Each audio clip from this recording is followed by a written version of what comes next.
Welcome to Resume Writing and Career Search. We are going to briefly share the objectives of this webinar, which is expected to take about 45 minutes to an hour, depending on the questions that come up in the chat. As a friendly reminder, this session is being recorded. Should you not wish to be recorded, please exit the webinar at this time. Again, you are in resume writing and job search. We will talk through some of the background and intent of this session. We will introduce Prathertown Community Development Corporation. We'll talk about dislocation, reduction in force, and other synonyms that often are associated with job search. And we will walk through a number of resources and support services that are available. You know, in this time of economic change and velocity, we need to build a strong plan.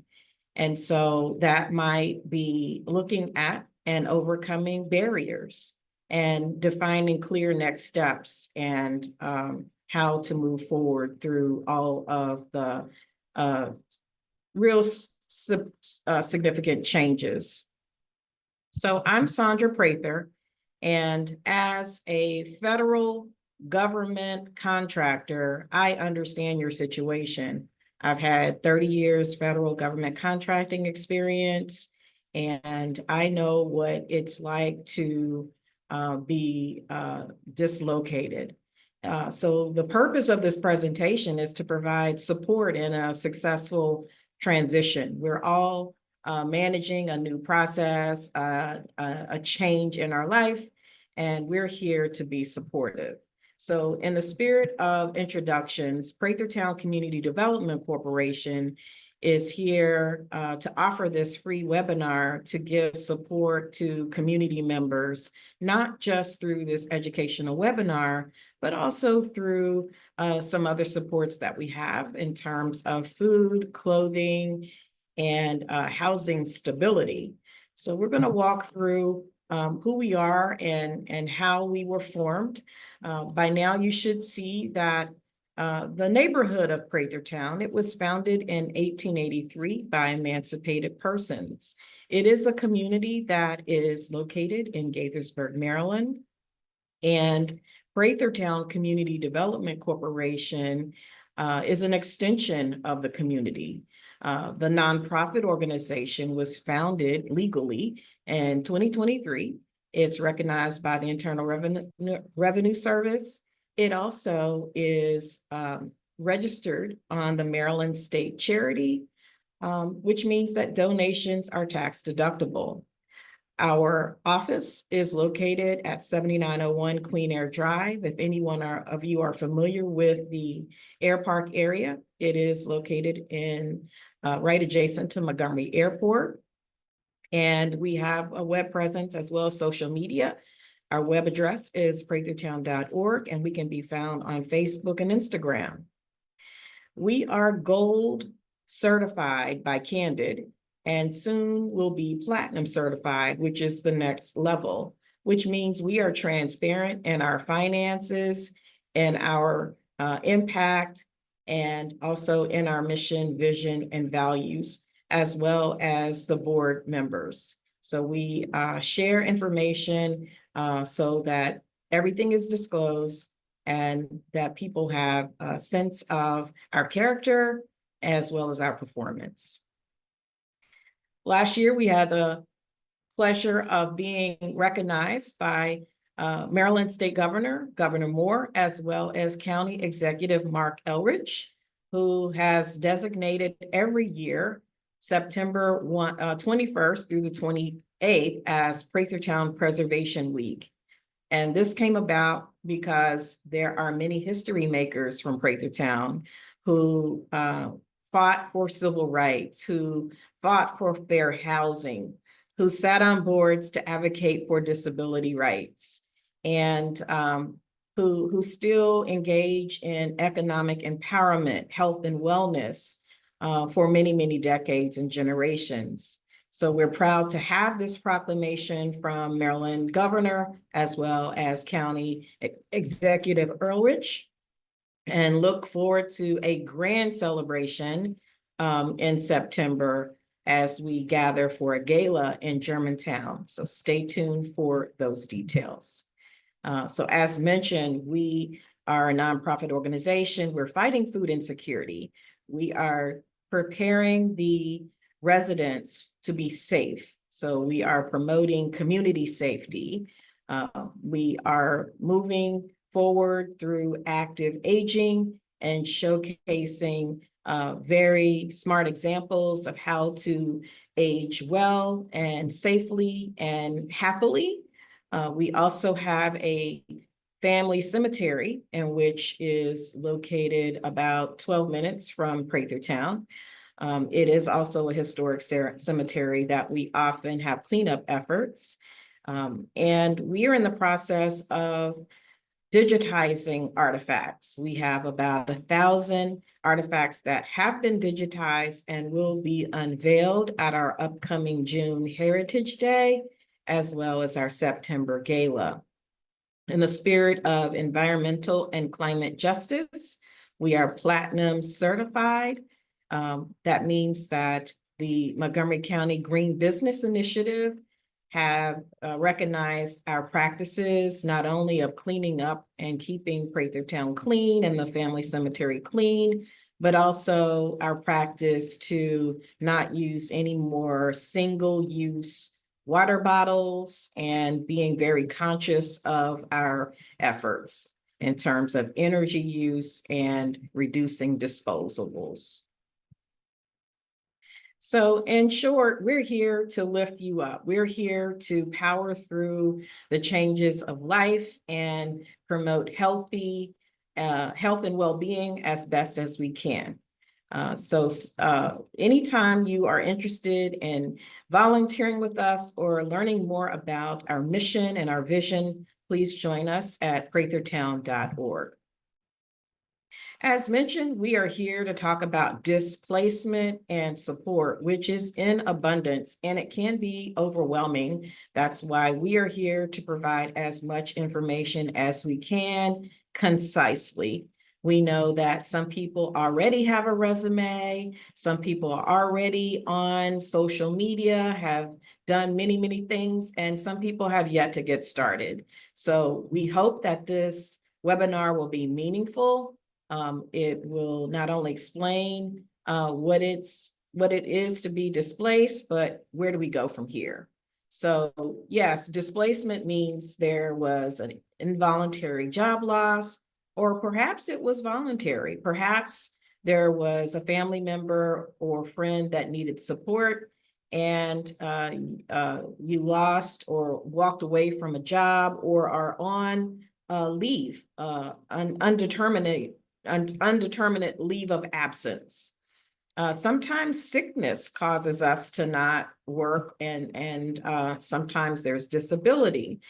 Sometimes a employer will not really lay the person off, but reduce hours. For example, you may have had a job where you work 38.5 to 40 hours, and you have full-time benefits, including great health insurance, and then you were reduced to maybe 20 hours or 15 hours. So displacement can come in various ways and have various impacts. But the good news is support is available. You are not alone.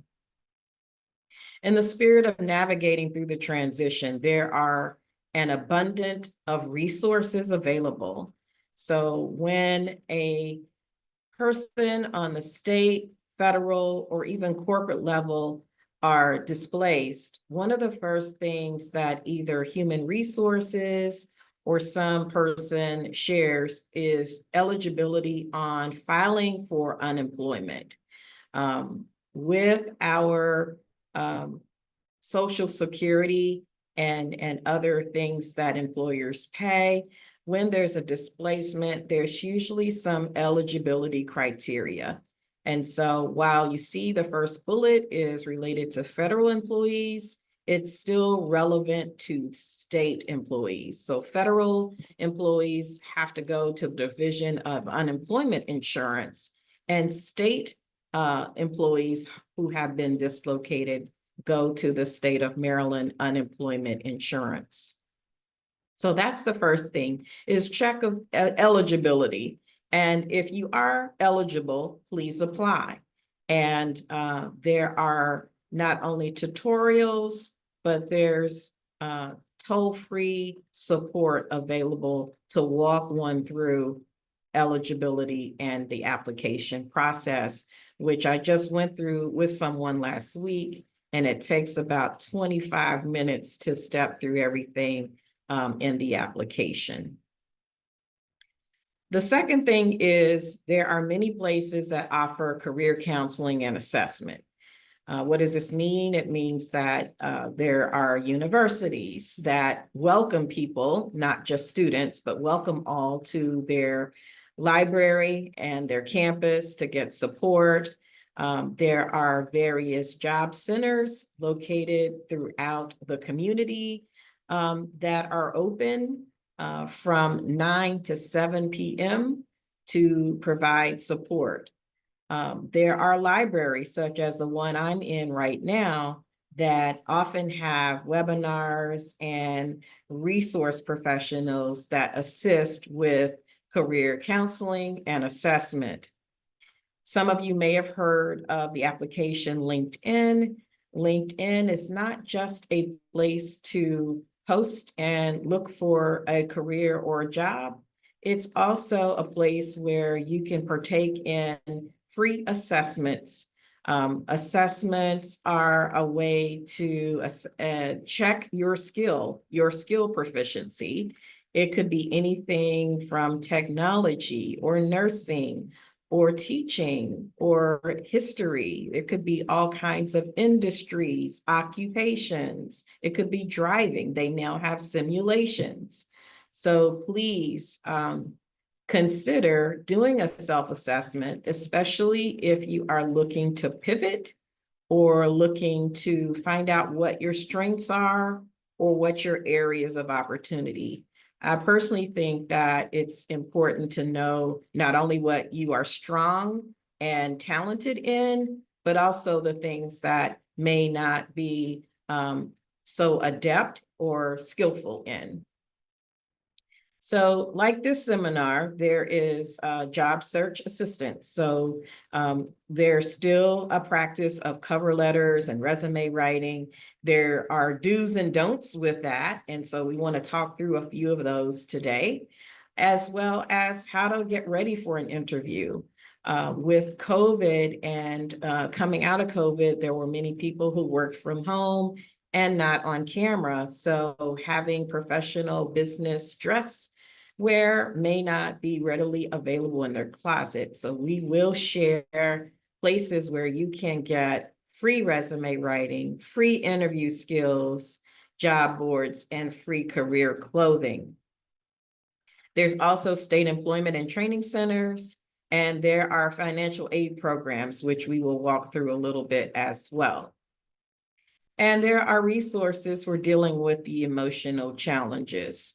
And we want people to know how to access these resources and get the support needed so that there's a great promotion of wellness and self-care. So the first thing is developing the transition plan. So if you know your top skills and interests, what your passion is and your career goals, great. But if you don't, please remember to do that assessment or talk to a career counselor who may help you identify what those skills are. It's important to have realistic goals and also timelines, those SMART goals where they are time-stamped. For any type of goal, it doesn't have to be career, but setting realistic and achievable goals for your job search is very important. And hopefully it's a career and not a job.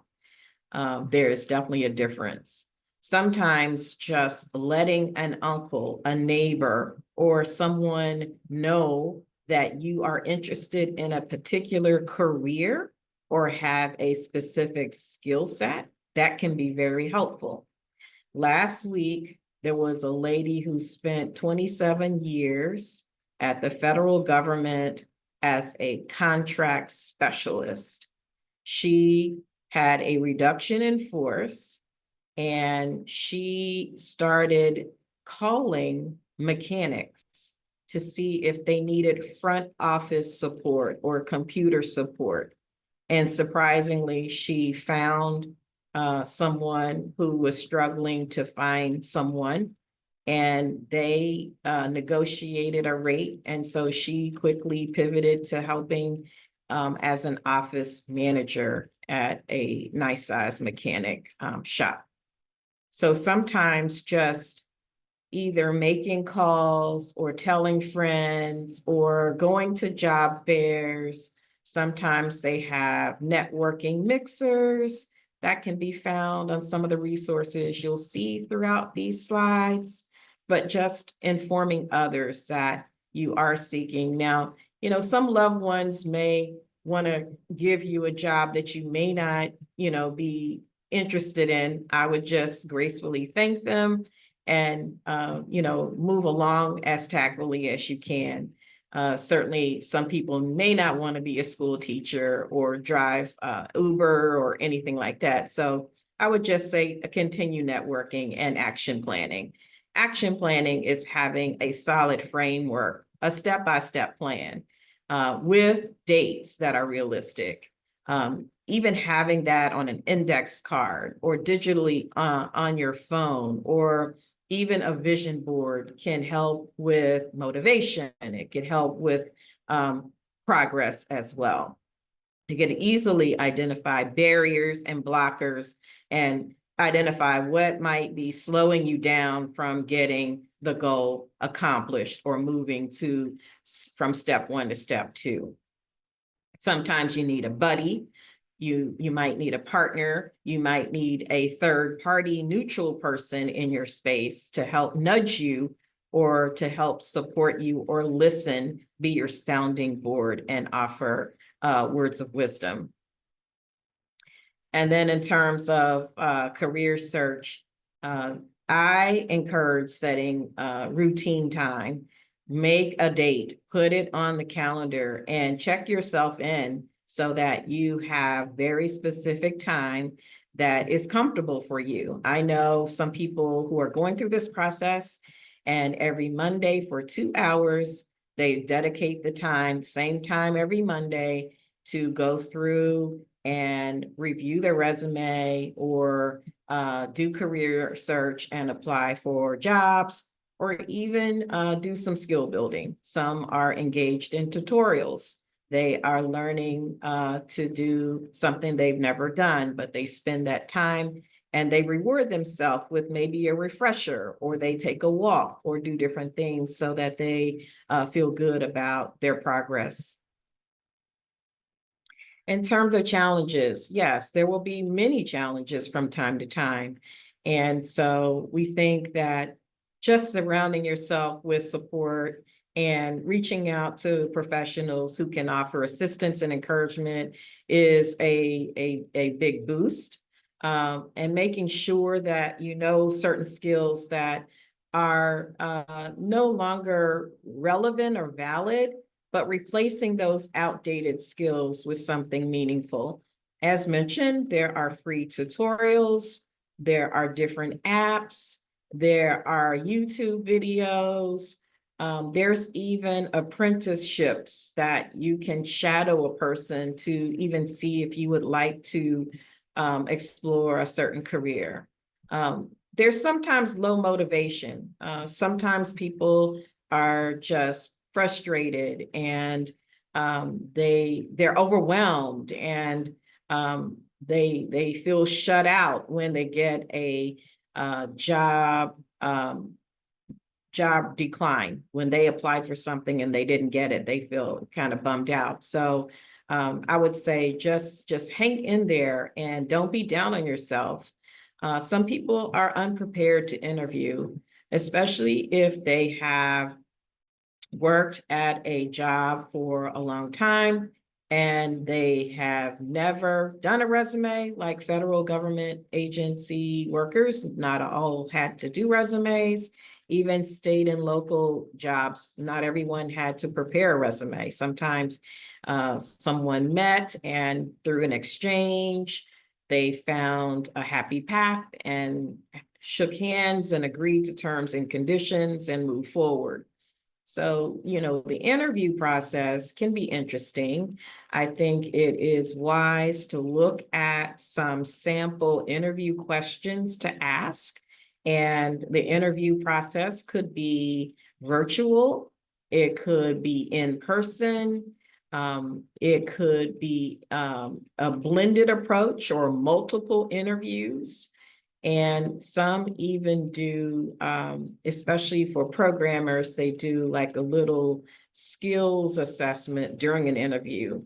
So I think depending on the role or job you're seeking, it's important to research the company and look at their past practices. We often look at something called Glassdoor to find out more about the company, their offering, what are employees saying, etc. And then sometimes people are balancing commitments. There might be some caregiving, meaning you want to apply for a job or you want to go to an interview, but you have some constraint at home that's preventing you from getting out or going on site every day. Sometimes you find job postings that say this is on site, or this is hybrid, or this is remote work from home. Not everyone, surprisingly, wants to work from home. I had an employee one time who was given the opportunity to work from home, and he said, not a chance. He had triplets at home. He did not want to work at home. He wanted to come to the office every day. So there's conversations that need to be had in terms of caregiving. Some people are doing some type of co-op, especially if children are at home and they are not yet school aged, and money may not be readily available for childcare, daycare. So there could be friends, family, able to watch a person while one goes to career job fairs and work and things of that nature. I would say throughout the whole process, please consider self-care, whether it's a walk, whether it's hydration, just making sure that you take care of yourself, especially your mental health. And then in terms of, strategies for overcoming all these, again, seek feedback from someone. Try upskilling. What's upskilling? Going forward and getting a quick certification or taking a one-day course or going through tutorials and increasing your proficient in an application, as well as networking. It's good to hear stories of people who were maybe at a low and what they did to get back to an elevated level. So pivoting a little bit from that background information, one thing is for most occupations and most position descriptions, I am seeing more and more the need to have a strong, effective cover letter and resume. And so we here will go over a few things. We can't cover a whole lot, but we'll do our best to give some starting information. We mentioned that technology, some people, if you don't have a laptop or the laptop is antiquated or doesn't have the appropriate software, many libraries have free computer workstations or loaner laptops. So you can take advantage of that technology. Also, thrift shops and IT repair shops have some low cost options as well. I've seen certain like Best Buy have refurbished and open box type of computers as well. So consider all your options, but again, there are myriad places to use technology and software. What are the most common software right now used to develop the cover letter and resume? They include Canva. Canva's application that has many templates, templates for cover letters and documents and flyers and presentations, etc., so that you don't have to think of the font and the layout. It's already pre-defined for you, or you can start from scratch. Same concept with Microsoft Word and Google Docs. Those are the three applications that are most popular for creating the cover letter and resume. I would caution you in terms of when you do your cover letter and resume, it's important to use action words. Avoid saying things like, I was responsible for. Avoid mirroring your position description. Using action words really resonate with recruiters and human resource professionals and give them a sense of what you actually did. Where possible, quantify your results. Make sure that you're able to say how many or what percentage did you perform, create, or do something. And as much as possible, be clear, concise, and consistent. I would also ask that you include languages or achievements, awards, any recognition, anything so that you can shine brightly and stand out in your resume. It's always nice to have a neutral party review and give you feedback on the resume. And again, schedule time to invest in yourself. Here's an example of a sample cover letter.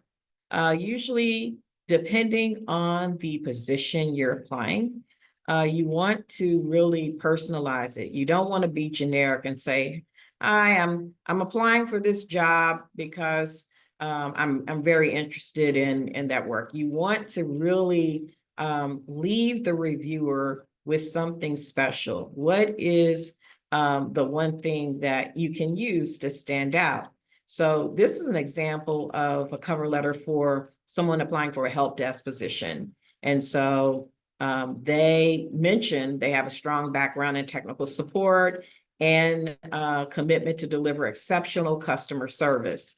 You know, that first sentence leads me to think that they have a skill set and that they've dealt with people.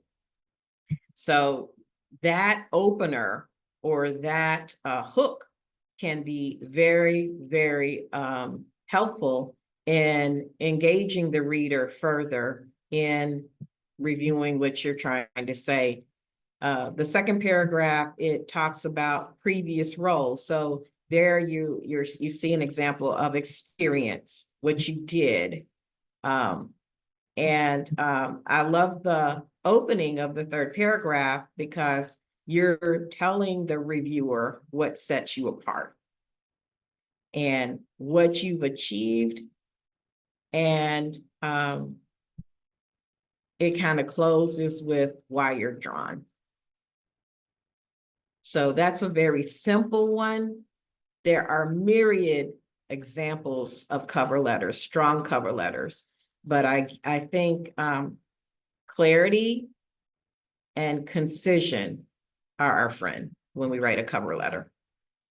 I would not try to broad brush and use one cover letter for all 50 jobs that you're trying to apply for. I would try to tailor it where possible. So in my role, when I was reviewing cover letters and resumes, I would take the first 20 to 30 seconds to skim And so that's why I say, please try to be concise and clear, because right now, reviewers or recruiters or HR professionals are getting inundated with lots and lots of job applications. Here is a top part 1 of 2, when you talk about a resume. Again, Canva, Microsoft Word, and Google Docs all have templates. And, some, the name is bold, flush left, sometimes the name is centered, in the Helvetica font. I can tell you that most of the resumes are machine read. There's something called machine learning. They're machine read. They're machine read to extract keywords. So please note that it is important to state your objective where possible. What is your goal? And if you have key skills, I would put them at the top. Sometimes people put their education at the top. It's not a problem, especially if a person has multiple certifications or degrees. It might be to their advantage to put the education or at the top. But right now, reviewers are looking for a skill. They're looking for a doer. And so once upon a time, it was heavily weighted and almost mandatory to have a degree when applying for certain jobs.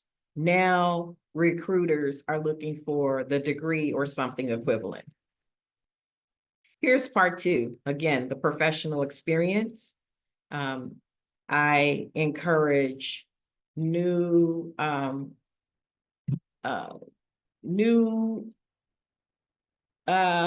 I'd say new people in their profession. When you're starting out, like maybe a middle or high schooler, you may not have, so many degrees or certificates. So that's why this education is towards the bottom.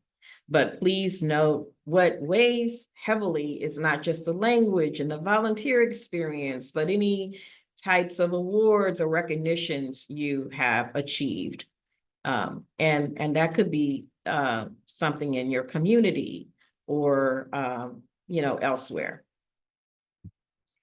Please note that most of the reviewers want to see the start date in month and year. And the reason being is reviewers like to see if there's a gap. And then you may have to explain the gap, why you didn't work during a certain period of time. Common reasons why people didn't work is they were, raising a family, or they went and traveled, or they were learning a new language, or, there are various reasons why people have a gap in their work experience. So moving on to job search and career transition support, I will say that you will get this slide deck so you can click and use some of the links to explore job search and career. There are so many. We have not only the federal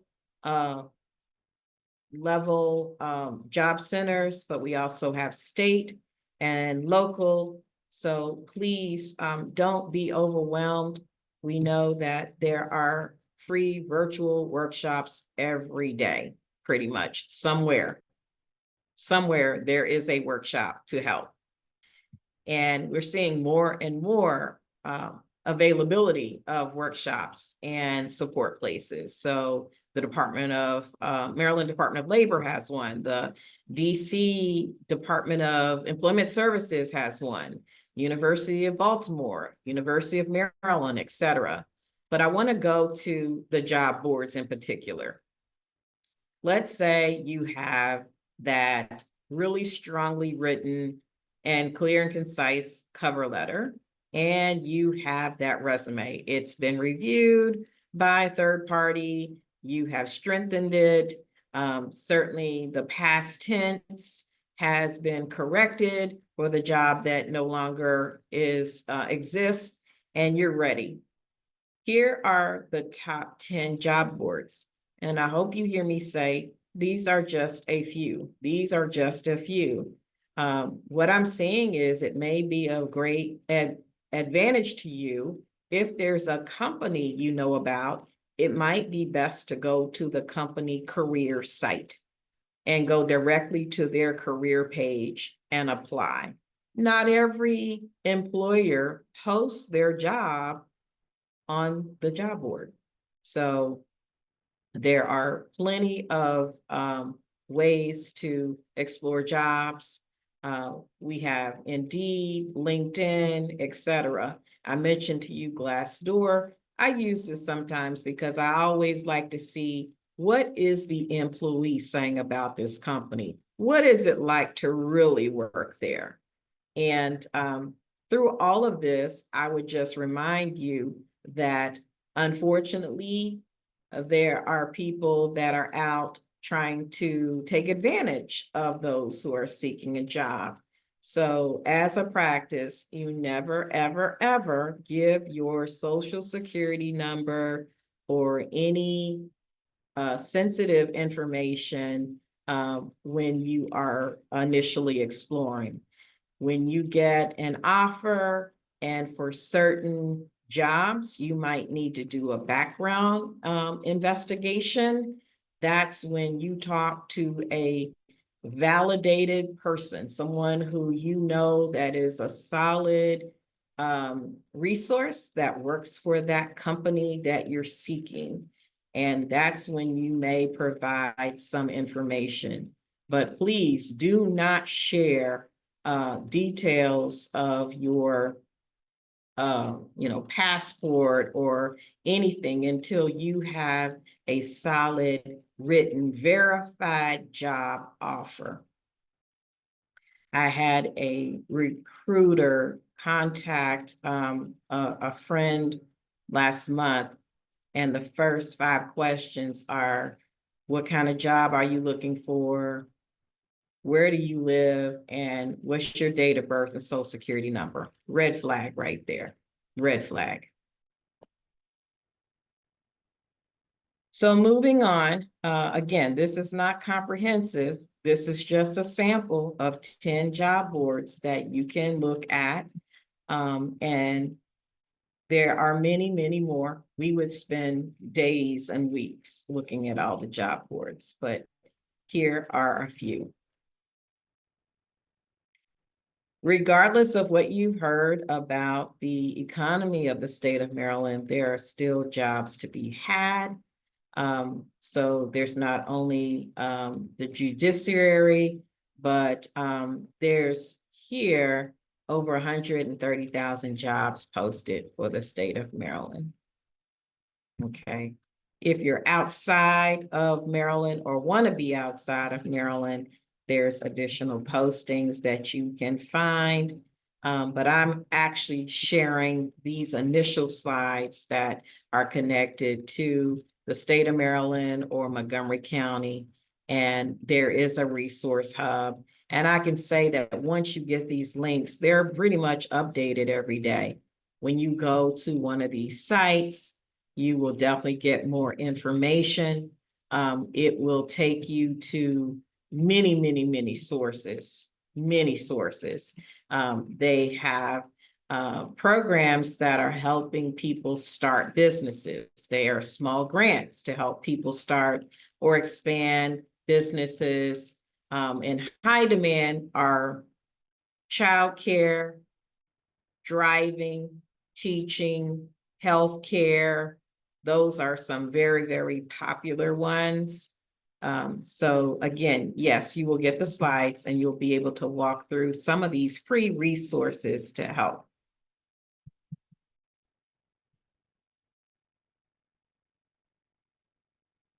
There's also scripts to talk to the family so that it is a weighted topic that can be dealt with sensitivity, especially with children.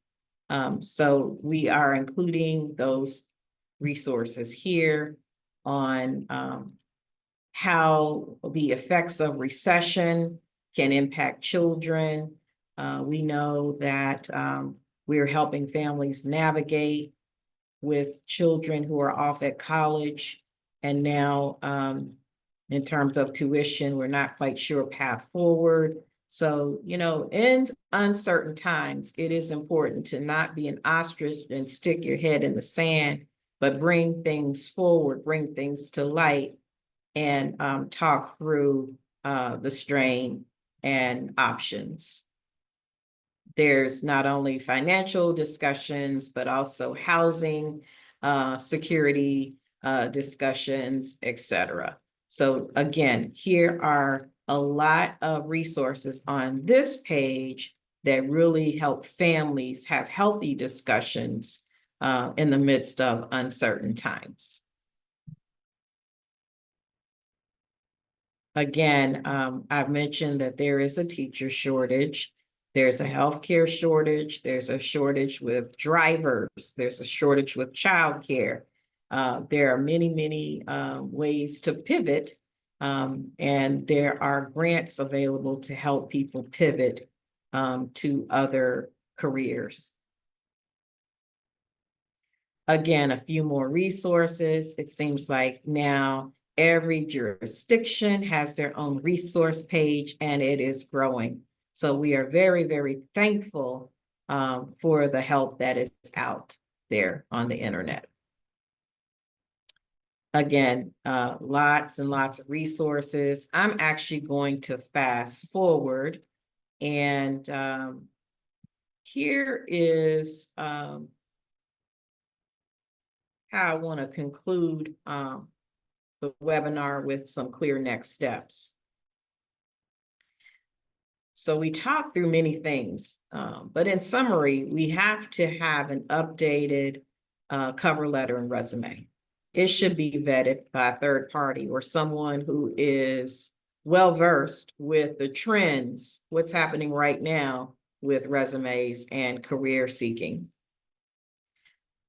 Equally important is for those of you who will apply, there's easy apply methods in LinkedIn, meaning once your profile has been created and your resume attached to your profile and some questions about your level of education and your languages, etc. Once your profile is set up, you can have it to be public or not public. You can have a private or public profile, but this can be helpful for applying for many jobs. I encourage you to have a LinkedIn profile. We talked about networking, telling family and friends what type of skills you have and what your career interest is.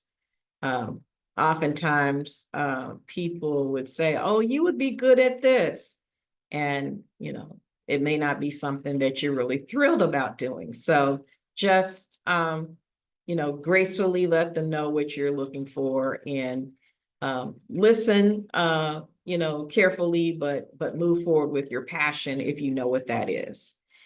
Establish a routine for career searching so that you're not so absorbed with doing this every day for 8 hours. Sometimes doing that can cause a lot of stress, burnout, and fatigue. So strike a balance with career seeking, and where you can, you might have a funds, rainy day funds. You may have a nest egg. You may have savings. You may not need to ever look for a job, and that's great. But if you find yourself in an uncertain condition, apply for food, apply for unemployment, apply for the grant to start your business or grow your business. Go forward with everything that you might be eligible for. And I would say apply early because the lines are getting a little long and processing time also extended some. And if anyone needs help with applying for food or any of that, we can set up a one-on-one session. So please let us know how we can be helpful. Also, in the spirit of dress for success, we do have career clothes, but we also work with several nonprofit organizations who offer free clothing to get back to job interviewing and or work. So it's important to have your shirt or your dress or whatever it is for your phone screen or your in-person interview. It's important to have that ready because with things going on, it's important to know that many employers are trying to move through the process quickly. They don't want to keep a vacant position open for long. It costs them money to keep the position open. It costs them advertising. It costs them low labor. So they want to quickly and very proficiently fulfill that job opening. And there's one other topic that we have not talked through, and that is if you find yourself getting low on wages or not having a certain future, it's important to talk to your landlord or your lender. Having an early conversation is very healthy. Why? Because it is respectful and it lets your landlord or lender know, hey, I don't have a problem right now, but I am going through a job change and perhaps a career change. I may need some grace. We might need to have a future conversation so that we can work something out. That is just a healthy way to really help the landlord or lender be well prepared. Now, I have had conversations with people about their circumstance, and I have found it helpful, and we have worked something out so that it works for all parties involved. So it's important to have a conversation with the landlord or lender if your funds are getting low, or if you see yourself not being able in the future to pay your rent or your mortgage on time. There is a webinar tomorrow that is focused on preventing foreclosure and eviction. So please sign up, and if you can equip yourself with as much information as possible now, I think it would be healthy and helpful so that when it is time to activate a future plan, you are well prepared, and it can be less stressful when you have a plan. Last but not least, should you find this information helpful, great. If you need additional support, we can be emailed at info@prathertown.org. That means that if you need a resume, if you need a cover letter, if you need your resume or cover letter vetted, if you need help on setting up your profile, if you need more information that is specific to your circumstance, we are here to help. And so we thank you for attending this webinar. Help is in abundance, and we look forward to hearing great stories and testimonies as a result of you using some of these tools and sharing them with others who may need them. Again, thank you for joining today, and we wish you well.